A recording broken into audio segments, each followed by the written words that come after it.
Lou la brebis. Il était une fois une jolie petite brebis qui s'appelait Lou, mais son prénom la rendait très malheureuse, car tous les agneaux de son âge pensaient Lou comme un loup dévoreur d'agneaux, Lou comme l'affreux grand méchant loup. Ils avaient peur de Lou, et aucun ne voulait jouer avec elle. Le temps passa, les agneaux grandirent, et Lou aussi. Mais ce fut pire. Au lieu de la craindre, les petits moutons de son âge se moquaient d'elle. Hé Lou, montre-nous comment tu hurles à la lune. Lou, Lou, grande méchante Lou, attrape-nous.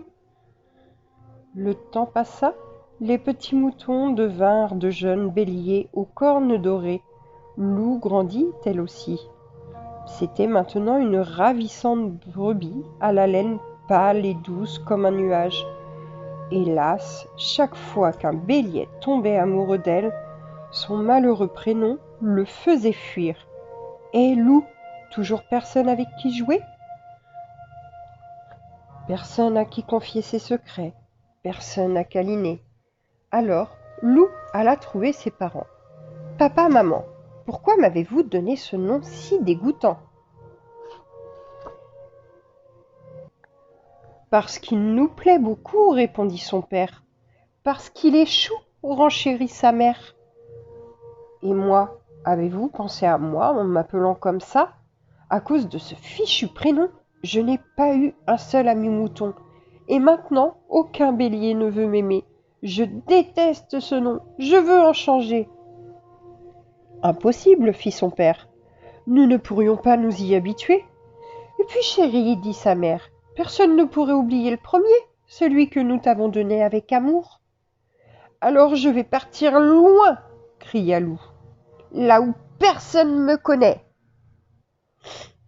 Et Lou, très en colère, s'en alla toute seule dans le blanc de l'hiver. Elle marcha droit devant elle, sans s'arrêter, et troua la neige de ses petits sabots bien cirés, jusqu'à ce qu'elle finisse par se sentir calmée. « Je ferais mieux de rentrer maintenant, se dit-elle.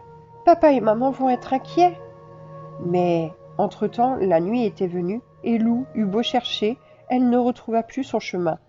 Dans la nuit noire, impossible de voir le sapin tordu au coin duquel elle avait tourné.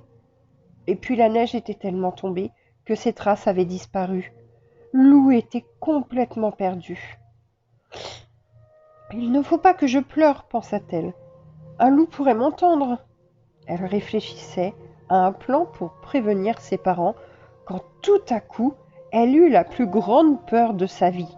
Là-bas, dans l'encre de la nuit, deux yeux venaient de s'allumer. Deux yeux aux lueurs jaunes qu'elle connaissait. Les yeux d'un loup féroce qui allait la dévorer. Désespérée, elle se jeta dans la neige en beulant. Ne me mangez pas, s'il vous plaît, s'il vous plaît, s'il vous plaît. Mais les yeux jaunes ne bougeaient pas. Méfiante, Lou fit un pas de côté pour s'en aller. Toujours rien. Elle aurait dû en profiter pour fuir, mais Lou était curieuse et il y avait quelque chose qui l'intriguait. À nouveau, elle regarda attentivement les deux yeux jaunes et elle vit une larme briller. Des larmes dans les yeux d'un loup? Oh, jamais elle n'aurait cru que cela pouvait arriver. Lou fut prise de pitié.